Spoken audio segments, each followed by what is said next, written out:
Oi, pessoal, nosso último encontro da disciplina Saúde Pública e hoje a gente vai falar um pouco sobre controle de vetores, né? A gente viu aí os principais vetores, a questão dos insetos, vimos as doenças que eles causam e aí vamos falar um pouco sobre o controle desses vetores, tá? Então, a primeira coisa que a gente tem que saber o que é o controle de vetores. O controle de vetores dentro de saúde pública é uma atividade que vai englobar diversas metodologias para justamente eliminar esses insetos ou outros artrópodes, né, carrapatos, que a gente viu na nossa aula sobre vetores, que transmitem doenças, né? Que tem aí os patógenos, que tem vírus, que tem presença de outros patógenos que causam doenças, tá? Então, são métodos, né? No controle de vetores se usam métodos para reduzir a incidência de uma doença através da eliminação ou redução do vetor que transmite e dissemina essa doença entre os seres humanos. Então, o que é que a gente tem aí no controle de vetores? Um caso bem comum, que todo mundo já deve ter visto, por exemplo, o agente de endemias, né? O agente de endemias, ele vai em todas as casas, vê lá se tem algum foco, algum criadouro do mosquito da dengue, se tiver, ele faz aplicação do larvicida, não é isso? Então, isso aí é uma atividade do controle de vetores, né? A gente não elimina o micro-organismo que causa a doença, mas elimina o vetor que transmite aí a doença, tá bom? E aí, esse controle de vetores, ele pode ser classificado em controle biológico, controle mecânico e controle químico, tá? Controle biológico é quando a gente insere, né, aí um predador natural, um parasita, um patógeno, justamente para controlar a população de um determinado vetor, tá?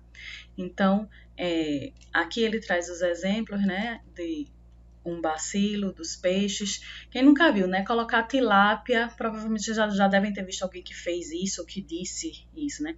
Colocar tilápia na caixa d'água, que é para poder, em cisternas, que é para poder comer as larvas dos mosquitos que ficam ali, que usam aquele local para se reproduzir, tá? Já o controle mecânico, ele utiliza métodos que eliminam ou reduzem as áreas onde os vetores se desenvolvem, como remoção da água parada, destruição de pneus velhos, né, de latas que servem como criadouros de mosquito, ou ainda outros métodos que limitam o contato, né, como, por exemplo, o uso de telas nas janelas das casas, que aí você faz um controle mecânico ou ambiental e impede que o vetor tenha acesso às pessoas, tá? E por fim, o controle químico. O controle químico ele é aquele que a gente deve procurar utilizar menos, né? Porque a gente sabe que substâncias químicas elas têm diversos efeitos sobre a saúde humana, a saúde de outros animais, sobre o próprio meio ambiente, tá? Então, o controle químico ele é feito com o uso de inseticidas, né, para controlar as diferentes fases dos insetos. Então, a gente pode aplicar larvicidas, né, que é justamente para acabar com o inseto na fase larvária, ou ainda adulticidas, que aí você tem o controle dos insetos adultos, onde você tem uma aplicação residual ou aplicação espacial. Qual é a diferença, né? Aquela aplicação residual você coloca em determinados locais, em determinadas superfícies, né? E aí vai ficar aquele resíduo. Então, sempre que o vetor passar por ali, ele vai ter contato com aquele resíduo do inseticida que está ali, né? Já a aplicação espacial, aquela que você faz uma aplicação mais ampla, que você pulveriza, assim, realmente tem um contato já com os vetores, tá? E dentro do controle mecânico, a gente tem algumas técnicas, né? Aí, esse controle mecânico também é ambiental, né? Controle mecânico ou ambiental, como a gente chama, tá? Eles são técnicas simples, são técnicas eficazes, mas que muitas vezes representam um custo inicial alto, porém, com resultados permanentes, né? Então, basicamente, saneamento e educação ambiental. Então, por exemplo, drenagem e retificação de criadouros, coleta e destino adequado de lixo são atividades de saneamento, né, que vão melhorar a qualidade de vida das pessoas de um modo geral. E ainda vão contribuir para eliminar os vetores, né? Isso para impedir a proliferação de vetores e, consequentemente, a disseminação de doenças. E destruição de criadouros temporários, telagem de janelas. A questão da destruição dos criadouros, isso perpassa muito pela educação ambiental. É a gente, na nossa casa, a gente tá com esse cuidado de não deixar um lixinho lá acumulado que vai, né, favorecer justamente a formação desse criadouro temporário, tá? Então, essas atividades de saneamento, né, elas têm um custo mais alto, né, assim. Mas já uma destruição de criadouros temporários, a gente pode fazer isso na nossa casa, é só uma questão de educação ambiental.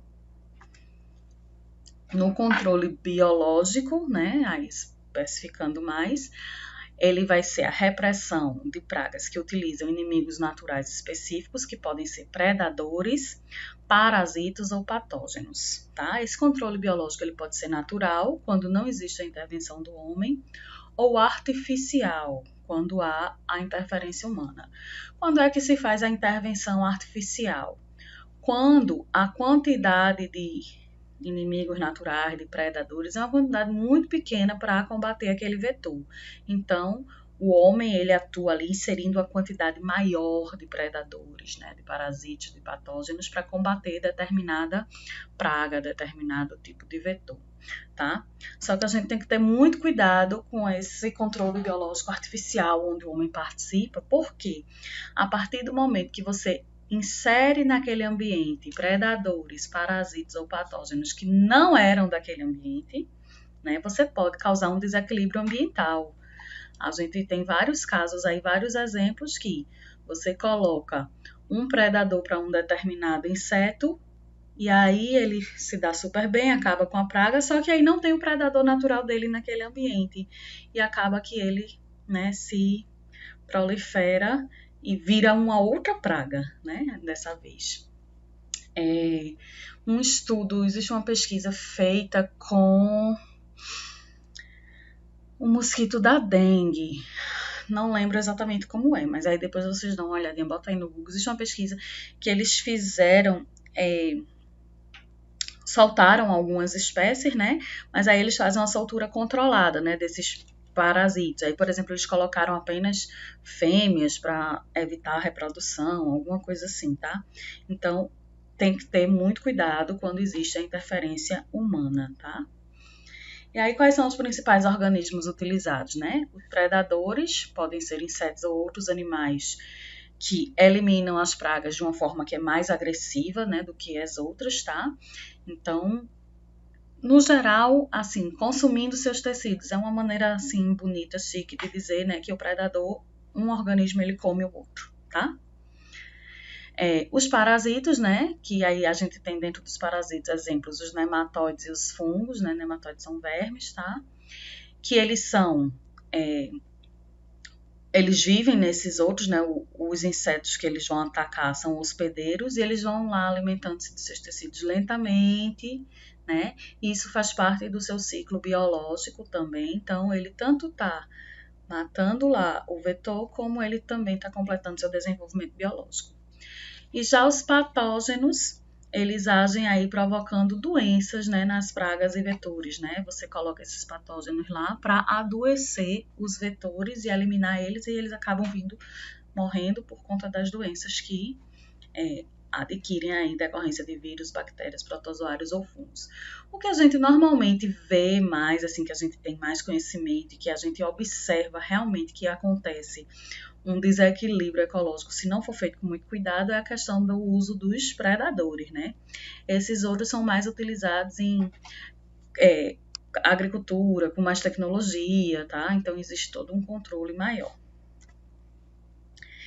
E dentro do controle químico, aí a gente vai falar um pouquinho mais sobre o controle químico, né? Controle químico, ele pressupõe o uso de produtos químicos, obviamente, né? Então, ele é usado no controle de vetores, de doenças ou pragas agrícolas. Então, a gente tem aí inseticidas, pesticidas, praguicidas, tudo sida, né? De homicida, tudo é visando eliminar esses vetores, né? E essas doenças, pragas agrícolas, tá? A recomendação é que o controle químico ele seja a última forma a ser utilizada, que seja restrita a situações de emergência, quando não tiver outro jeito, né? E o controle químico ele tem uma série de restrições de uso, uma série de cuidados no manuseio. E o manejo integrado de pragas, né? A gente falou aí dos tipos de controle, mas aí o manejo integrado de pragas. O manejo integrado de pragas, ela tem aí um enfoque ecológico, tá? E ela tem aí o conceito principal dela consiste no uso integrado e racional de várias técnicas disponíveis. Então, você pode associar um controle biológico ao controle ambiental, tá certo? Tudo isso dentro do manejo integrado de pragas, tá? Então, o objetivo é diminuir danos econômicos e evitar a transmissão de doenças com o mínimo de impactos negativos, né, sobre o meio ambiente, sobre o ecossistema, sobre as outras espécies que não são aquelas espécies alvo, tá certo? Então,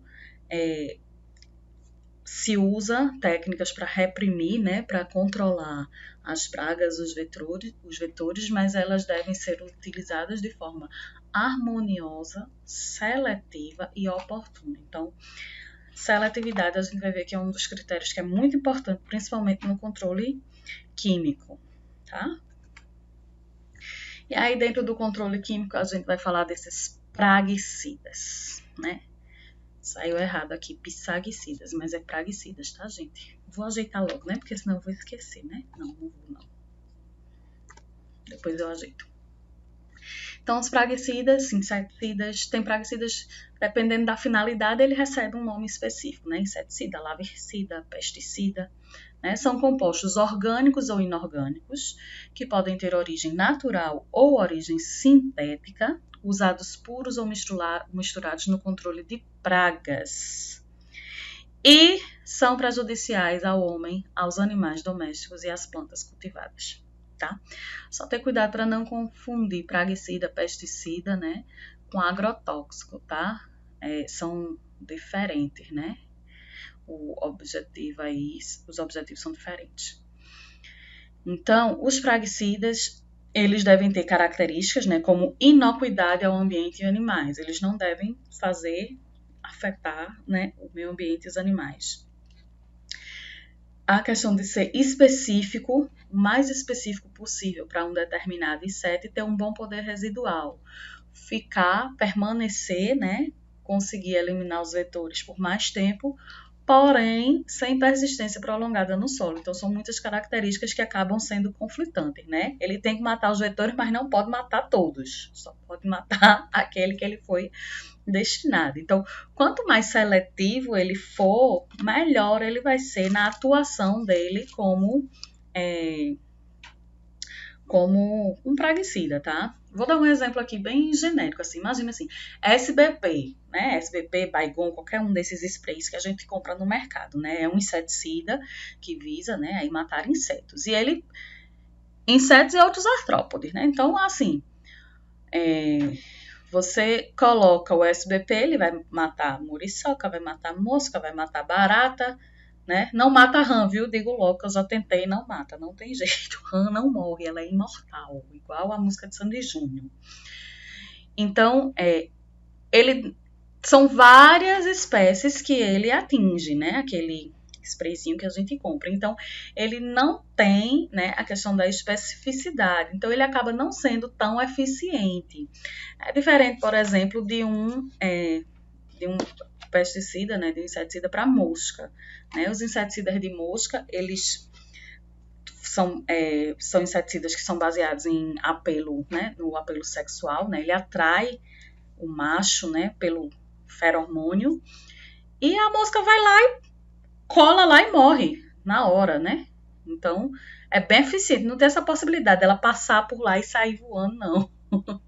Ela morre na hora, diferente de um SBP que às vezes a gente espreia em cima do bicho, em cima da muriçoca, e a bicha ainda não cai, né? Vai-se embora, ela deixa para morrer depois, né? Mas enfim, seguimos.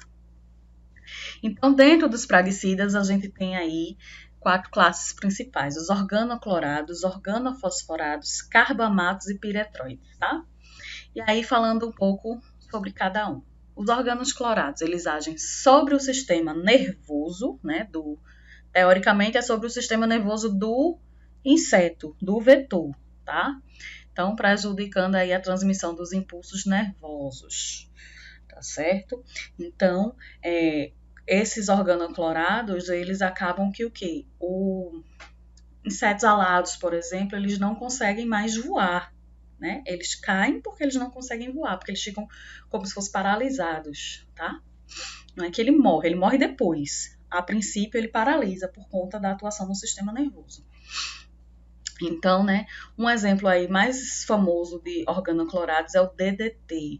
O DDT, ele é proibido no Brasil desde 1985 e é proibido em vários outros países do mundo.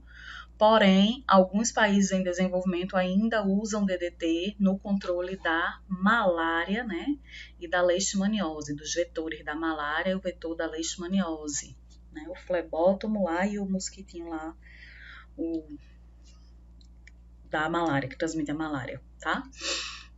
E qual é o grande problema do DDT? Vocês lembrarem lá em gestão e legislação ambiental, eu sei que vocês não lembram, mas mesmo assim eu vou fingir que vocês lembram, né? A gente falou sobre a primavera silenciosa, sobre o uso de DDT, né, que aconteceu, inclusive na guerra, né? Eles começaram a usar DDT para pessoal, os soldados, né, americanos foram para um país que tinha uma floresta tropical, né? E floresta tropical, ó, tem o quê? Malária, né, bebês? Então, começou a se fazer o uso do DDT para a questão do combate à malária, né? Porque os soldados estavam morrendo de doença. Eles não estavam morrendo nem na guerra, estavam morrendo de doença, tá? E aí houve outros efeitos colaterais, né? Que foi os danos à questão da vegetação, a perda de folhas da vegetação e acabou sendo usado como uma arma química, né? O problema do DDT é que ele tem persistência, alta persistência ambiental, ou seja, ele fica lá no meio ambiente bastante tempo. Isso faz o quê? Se ele ficou sobre o solo, choveu, ele vai, né, infiltrar, vai contaminar os cursos d'água e tudo isso por conta da persistência ambiental dele. Já os organofosforados, eles também atuam aí no sistema nervoso, porém eles têm baixa persistência ambiental. Entretanto, são extremamente tóxicos para mamíferos. E por mamíferos, vocês entendam também, nós seres humanos, né? Nós somos também mamíferos, tá? Então, são inseticidas, praguicidas, que eles têm um alto, né, poder de causar danos à saúde, tá? Os carbamatos, eles agem, né, de maneira semelhante aos fosforados, com a diferença que essa enzima, né, colinesterase, a inibição dessa enzima ela pode ser reversível, tá? Então, assim, no caso de... Qual é a diferença desse aí? Por que seria melhor usar um carbamato do que um fosforado? Não pelos vetores, mas principalmente pelas pessoas, né? Porque, veja, a pessoa que teve contato com um organo fosforado, ou um animal doméstico, né? Inibição irreversível da enzima acetilcolinesterase, né? Que é um mediador químico das transmissões nervosas. É irreversível, gente. A pessoa vai ficar com dano neurológico, tá? Se tiver um contato com um organo fosforado. Já o carbamato, ele tem uma ação reversível, né? Então, você teve contato, mas aí você vai se recuperar, tá? É só afastar lá do veneno. O problema do carbamato, ele é mais seguro, mas ele tem um alto custo, então por isso ele é utilizado muito pouco. Ele é utilizado basicamente no controle da peste bubônica. E os piretroides, eles são os mais comuns, tá? Assim, é o que a gente mais usa. Né? Ele funciona de maneira semelhante aos organoclorados, né? Atuando sobre a membrana dos neurônios e alterando a condução dos impulsos nervosos. Sua molécula é biodegradável, não causando problemas de contaminação ambiental. Então, esses piretroides os inseticidas que a gente usa de uso doméstico, como os sprayzinhos, a base deles são piretroides, tá certo? Porque justamente eles têm essa atuação sobre o sistema nervoso dos insetos, né? Os insetos, eles caem paralisados, tá? Porém, não tem problemas de contaminação ambiental, tá certo? E na saúde pública são usados nos programas de malária, doença de Chagas e Calazar, tá? E aí, inseticidas, né? Tá aí dentro dos praguicidas. Os inseticidas é um tipo de praguicida que é usado para exterminar os insetos, destruindo aí os ovos e as larvas, que são os larvicidas. Mas eles também atuam na fase alada, né? Desses insetos. E é bastante utilizado na agricultura, na indústria e nas nossas residências. E a gente pode encontrar os inseticidas na forma líquido, na forma de pó e inseticidas em gel, né? Os líquidos a gente tem aí o Caltrine, talvez um dos mais famosos. Ele vende tanto num vidrinho pequeno quanto num vidrinho grande. Vem bem concentrado e a gente precisa diluir antes de pulverizar a casa, tá? Mesma forma, inseticidas em pó também a gente dilui, tá certo?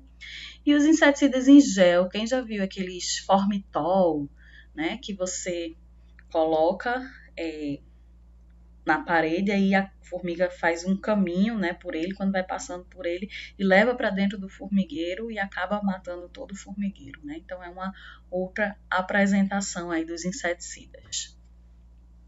E como é que eles agem? Eles podem agir por contato, por ingestão, sistêmicos, seletivos e podem ainda ser microencapsulados. Né? O inseticida de contato é aquele que a gente aplica diretamente sobre o inseto, né? Então, bota lá em cima dele e aí ele tem a vantagem que ele é rápido, né? Se decompõe rapidamente também no meio ambiente, ou seja, ele tem uma baixa persistência ambiental, porém, ele não é seletivo, ele pode prejudicar insetos benéficos. Então, assim, ele não tem um inseto, um alvo específico. E por ele ser de contato, né? O contato, ele atua da mesma forma em qualquer tipo de inseto, tá? Lógico, aí você vai ver, professora, não tem inseto benéfico não existe inseto benéfico não. A gente pode até pensar dentro da nossa casa que nenhum inseto é benéfico, né, que a gente quer exterminar todos. Mas na questão ambiental, na questão do equilíbrio ecológico, nas áreas agrícolas, existem insetos que são benéficos, né? Existem alguns que são predadores de outros que comem as culturas, aí inclusive é importante que se mantenha esses, né? Lembra lá do controle biológico, tá? Os de ingestão, né? Basicamente, ingestão, o inseto ele precisa ingerir, né, esse inseticida. Então, no caso, aí quando se pulveriza aí uma plantação, né, na área agrícola, quando os insetos vão lá se alimentar da planta, eles ingerem juntamente o veneno, né, o inseticida, tá? São mais seguros que os de contato, né? Porque só quem se alimenta daquela planta é aquele determinado inseto que eu quero eliminar, porque eu não quero que ele se alimente da minha planta. Então, a probabilidade de afetar um inseto benéfico é menor, tá? E aí, a desvantagem principal, né, é que como ele é de ingestão, só tem ação se o inseto realmente ingerir, for lá na plantinha e ingerir a planta junto com o inseticida, né? Senão não vai funcionar. Sistêmicos. Os inseticidas sistêmicos, eles se deslocam pelo sistema vascular da planta, né? São usados na agricultura, protegendo-a contra os insetos, tá? Eles têm uma característica, né, que é de ter um residual bastante comparado com outros, é um residual curto, né? Eles duram algumas semanas, enquanto que outros duram um ano. Mas o residual dele é bem maior, né? Assim, comparado com, por exemplo, um de contato, tá? E não se tem muitos estudos sobre o seu impacto no meio ambiente, tá? Os seletivos, né? Os seletivos, a principal característica dele é que ele seleciona qual é o inseto que ele vai atuar. Então, tem como alvo um inseto em particular e não prejudica outros insetos. Então, ele acaba sendo muito útil em alguma infestação específica, localizada, alguma praga que atingiu ali especificamente alguma área agrícola, tá? E esses microencapsulados, eles são os mais modernos que a gente tem, né? São os microencapsulados. Quais são as características, né? Eles não reagem com outros pesticidas, não são prejudiciais ao meio ambiente, eles têm estabilidade, né? Estabilidade química, tá? Eles não vão alterar se ficar muito tempo. Não é aquele produto que ele se altera, que ele vai realizando reações físico-químicas, ele modifica o produto, ele tem estabilidade. São facilmente processados, econômicos, né? E possuem propriedades ideais para proporcionar a liberação do conteúdo interno. Ele está lá fechadinho e ele tem uma característica que é bem fácil de liberar aí o conteúdo da cápsula. E aí, falando um pouco sobre o uso, né, sobre a aplicação dos inseticidas. Primeira coisa, né, tudo que a gente tem que fazer, isso também vem lá de legislação ambiental que eu falei com vocês já naquele tempo, né? Tudo a gente tem que ler o rótulo, né? Então, rótulo de tudo, hoje em dia a gente tem que ler dos alimentos, das coisas, tudo que a gente compra, a gente tem que ler os rótulos, ler as informações básicas. Inseticidas muito mais, porque a gente está trabalhando aí com produtos químicos, não é isso? Então, se certificar de que o inseticida ele é registrado, ele é um inseticida autorizado, né, permitido no país. A gente tem aí uma lista de praguicidas que não são permitidos no país, embora que o de permitidos, a lista de permitidos aumentou, né, foi liberado mais não sei quantos ano passado, tá? Então, tem que ter o conhecimento. Lembrando que, assim, o consumo, né, o uso de inseticidas, de praguicidas, a gente usa na nossa casa, compra aquele sprayzinho, beleza. Mas os praguicidas mais fortes de aplicação, por exemplo, na agricultura, não é só você chegar lá na loja e comprar. Eles só podem ser vendidos com receita, que nem remédio de tarja preta. Ele só pode ser vendido com receita. Precisa que um engenheiro agrônomo, né, alguém dessa área, ele tenha receitado, tenha prescrito. Então, você só pode comprar com receita, tá? Questão das roupas de proteção, né? Porque a gente tem aí os seres humanos, eles estão expostos a esses inseticidas. A gente pode respirar, né? Pode ingerir, inclusive, e pode absorver pela pele. Então, existe toda uma série de roupas de proteção que devem ser utilizadas. Então, cuidados ao misturar o concentrado, né, para evitar aí que suba os vapores, né, poeira tóxica, evitar a ingestão acidental e, de preferência, evitar também a ingestão proposital, tá? Não vão, não vão por aí fazer besteira, não. Fazer que nem Conheci uma senhora que morreu, né, inclusive, que ela estava tomando, né, bebendo, bebeu muito e queria beber mais e não tinha. Ela achou uma garrafa e bebeu, achando que era bebida alcoólica, né, e bebeu. E era cupinicida, né, e bebeu e morreu. Então, cuidado aí, né, não vamos ingerir nem acidentalmente, nem propositalmente, tá? A aplicação com borrifadores, pulverizadores, aqueles que a gente pulveriza, faz aquela pluma, né? Em dia de vento. Quem já fez isso, né? Eu mesma sou uma dessas pessoas que já fiz, né? Eu vou pulverizar aqui na minha casa mesmo, fazer a área externa, detetizar a área externa e às vezes, né, dá um vento e traz o inseticida todo para cima da gente. Lógico que os inseticidas que a gente usa, eles são, né, inseticidas mais seguros, não são tão agressivos quanto os que são usados, por exemplo, na agricultura, tá? Que existe, né? Todo mundo já ouviu falar, né? Aí dos agrotóxicos, da questão da relação com câncer, né? Principalmente os organoclorados. Os organoclorados, que a gente viu lá no começo, o DDT, né? Ele existe um forte indício de que causa câncer, tá? Que pode favorecer o aparecimento de tumores malignos, tá certo? Então, quando chover também não é bom, né? Porque se estiver chovendo, você vai aplicar, o que é que vai acontecer? Aquele vai ser todo lavado e se for, vai infiltrar no solo, né? Então, você só fez contaminar o solo e contaminar abaixo do solo, né? A água, se tiver, tá? E quando é que os produtos, eles demonstram não eficiência? Quando você faz o uso contínuo, né? Sabe aquela coisa assim que a gente diz? As meninas que, né, lava o cabelo, aí tem que trocar de shampoo a cada 15 dias, porque senão o cabelo se acostuma, né? Os insetos, eles também se acostumam aos inseticidas, tá? Então, quando a gente usa o mesmo produto sempre, eles acabam acostumando e criando resistência. Superdosagem. Superdosagem é massa, né? Porque a mesma coisa, é que nem tomar antibiótico, né? Por que você diz, não tome antibiótico sem receita porque você está criando superbactérias? Mesma coisa da superdosagem em praguicidas, tá? Você, em vez de usar a quantidade que está lá escrita, recomendada, não vou botar mais porque vai matar mais. Não vai.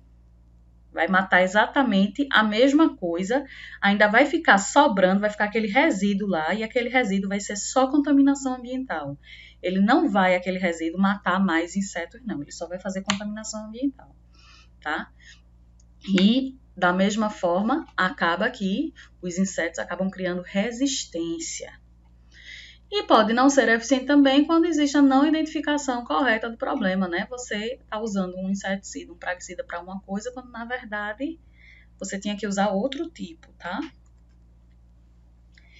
E aí, cuidados visando a proteção do meio ambiente. Então, aquilo ali que eu já falei, né? O uso da dosagem recomendada. Não adianta botar mais, porque se você colocar mais, você só vai aumentar a resistência, você só vai gerar contaminação ambiental, tá certo? Aqui são os efeitos, né, de você não usar a dosagem. Não lavar os equipamentos em locais inadequados. Normalmente, para pulverizar, para fazer, né, a detetização, a gente usa aquelas bombas, aqueles equipamentos. Aí o cara vê que ficou sujo, aí você vai lá, lava a sua bomba e joga em qualquer lugar, né? Então, você está aí contaminando o ambiente. E manter animais afastados das áreas a serem tratadas, justamente porque, né, quando esses inseticidas, os animais, os mamíferos, eles têm sensibilidade também a esses inseticidas e praguicidas. Então, pode, né, acontecer alguma coisa com os animais domésticos, seja animais domésticos da nossa casa, né, os cachorrinhos, gatinhos que tiver, seja animais domésticos no sentido domesticados, né, a criação de boi, de cavalo, de ovelha, seja lá do que for, tá? E muito cuidado também com a disposição. A gente vai falar um pouquinho sobre desratização. Muito cuidado com a disposição de algumas espécies de veneno, né? Principalmente veneno de rato, porque, né? Os cachorrinhos vão lá e pensam que é comida, tá? E acabam ingerindo e pode vir a óbito. E aí os fatores envolvidos na resistência, né? A gente tem fatores genéticos, a gente tem os fatores biológicos e ecológicos, como a duração do ciclo biológico e a variação das condições ecológicas, né, do tempo e do espaço. E tem os fatores operacionais, né, questão da aplicação residual ou não residual, intensidade e disposição no tempo e no espaço. Então, às vezes, a resistência ela se dá por uma má aplicação do produto. Outras vezes é pelas características do próprio vetor, tá? E aqui eu trouxe um quadrinho. Esse quadrinho tá, aqui tá Manual Shell, Cuidados com Defensivos Agrícolas, mas eu tirei de um manual da FUNASA sobre controle de vetores, tá? Na saúde pública. FUNASA, Fundação Nacional de Saúde, tá certo? Então, ele traz, por exemplo, o destino adequado das embalagens de praguicidas. Lembrando que,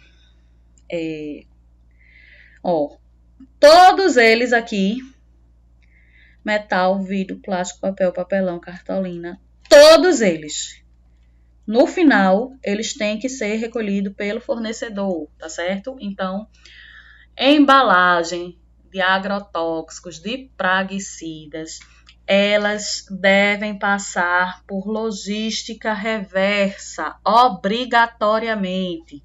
Obrigatoriamente, o fornecedor, ele deve recolher essas embalagens, tá?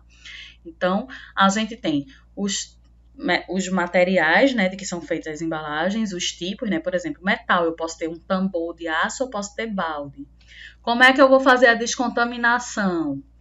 Lavagem com mangueira pressurizada ou tríplice lavagem. E no caso aqui, ó, de papel e papelão, o esvaziamento total.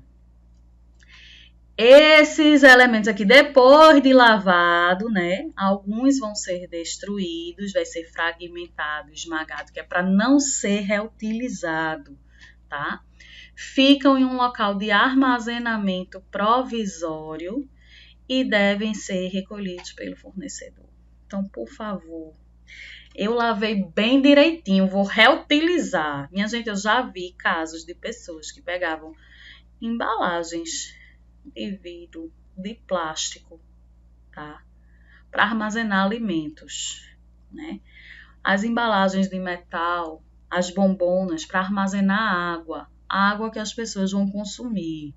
Não pode, mesmo com tríplice lavagem, mesmo com mangueira pressurizada, com o que for, não pode. Não pode. Isso tem que ir para o fornecedor, tá? E aí, alguns exemplos de EPI, a gente tem uma série de atividades de aplicação de praguicidas, tá? Então, esse aqui, para praguicidas geral, calça de brim, camisa, boné, botina, luvas desse tipo aqui, nitrílicas, e peça semifacial, né? Aquela máscara semifacial. Mas a gente vai ter, ó, dependendo, tá? Quando é a aplicação de inseticida residual, ali é na forma espacial, né? Quando é na forma residual, aí a camisa já tem que ser de manga longa, capacete, a máscara facial completa, tá? Desculpa, espacial é essa aqui, tá certo? Na espacial, que há uma pulverização maior, um espalhamento maior, né? Também máscara facial completa, avental, protetor auricular, inclusive por conta do equipamento que é utilizado. Eu acho que vocês devem ter visto, inclusive, embora não seja inseticida, mas é parecido, né? O pessoal que está fazendo a sanitização das ruas, né? Todo equipado, todo protegido, com avental, com luva, com máscara completa, capacete, né? Parecendo uma nave que vem da nave alienígena. E aí, para a gente encerrar, né? A gente falou do controle de vetores da parte de insetos e artrópodes, vamos falar um pouco sobre, né, a desratização, né? Que o rato também é um vetor, porém ele é um vetor, né, um pouco maior do que o inseto, né? O rato é um mamífero. Então, a gente tem aí na desratização ponto permanente de envenenamento, né? É o método que se usa para fazer a desratização, que ele garante um controle eficaz e seguro, tá? A isca a ser utilizada vai ser escolhida com base na espécie de roedor. Então, cada roedor ele tem uma isca diferente. A técnica também dependerá do ambiente e atividade do cliente, se é numa área agrícola, se é num supermercado, se é numa residência. E a gente vai sempre optar pelo mais seguro, tá? Lembrando que as iscas hoje elas são bem seguras, tá certo? Então, a gente tem iscas parafinadas, granuladas, pó químico, tem as armadilhas, né, diversas, etc. Então, essa isca parafinada, ela é usada basicamente em locais externos.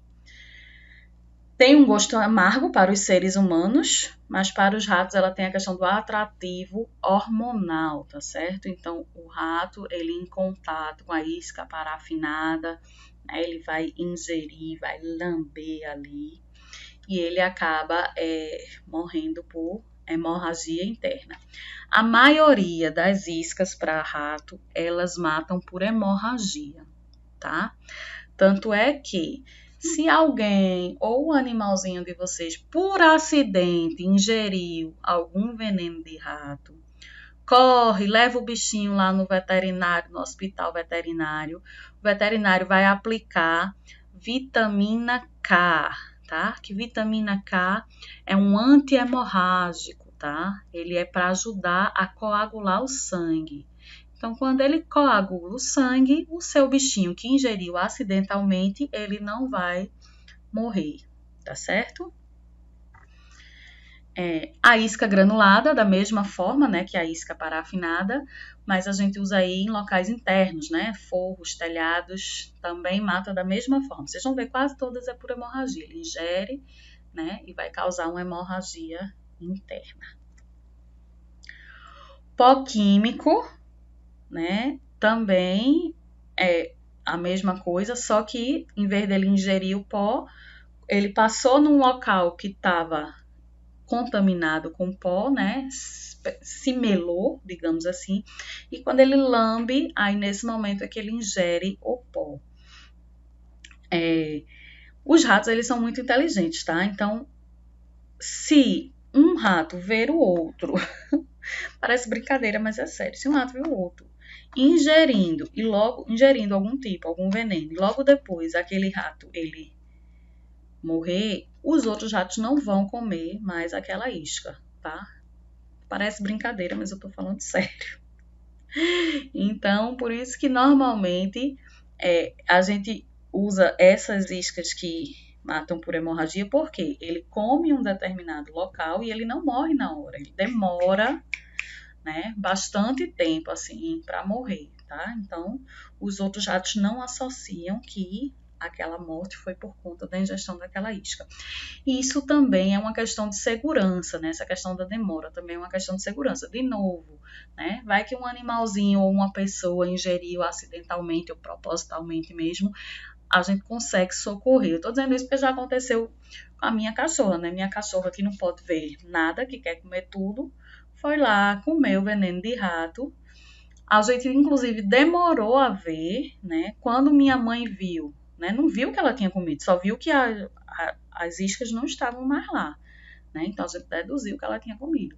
Mas assim, provavelmente já fazia mais de meia hora que ela tinha comido, mas a gente conseguiu levar, socorrer no hospital, né? Veterinário, ela tomou lá a medicação e ficou bem, né? Então essa questão de demorar, além de ser para os outros ratos não perceberem, também é uma questão, principalmente uma questão de segurança, tá certo?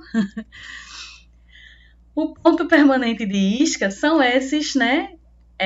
Tem esses que são mais elaborados, né? Que as detetizadoras fazem. Às vezes colocam um cano, tá certo? Um cano, por quê? Porque só quem consegue entrar aqui ou quem consegue entrar no cano é um animal pequeno como o rato, né? Um cachorro, um gato, ele não consegue entrar aí, tá certo? Por isso o formato, tá?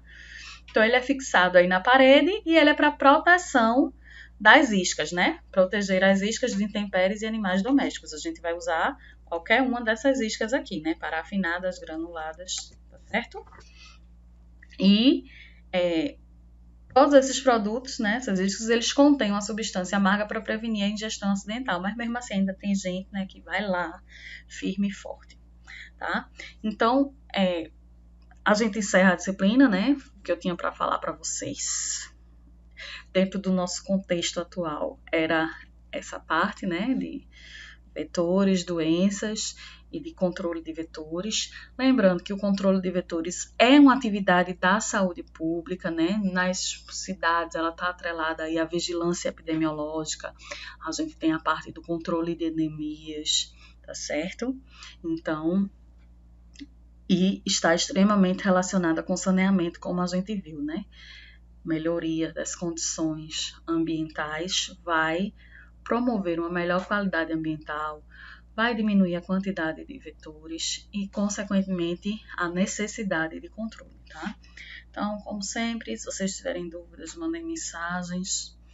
Um cheiro. E para a semana estamos aqui de novo com poluição e impactos ambientais dessa vez, não é isso? Então, o material vai estar lá no que acadêmico, vai estar lá no Classroom, juntamente com um exercíciozinho, que eu vou colocar as notas de vocês em breve. E é isto, tá bom? Um cheiro para todos e até para a semana.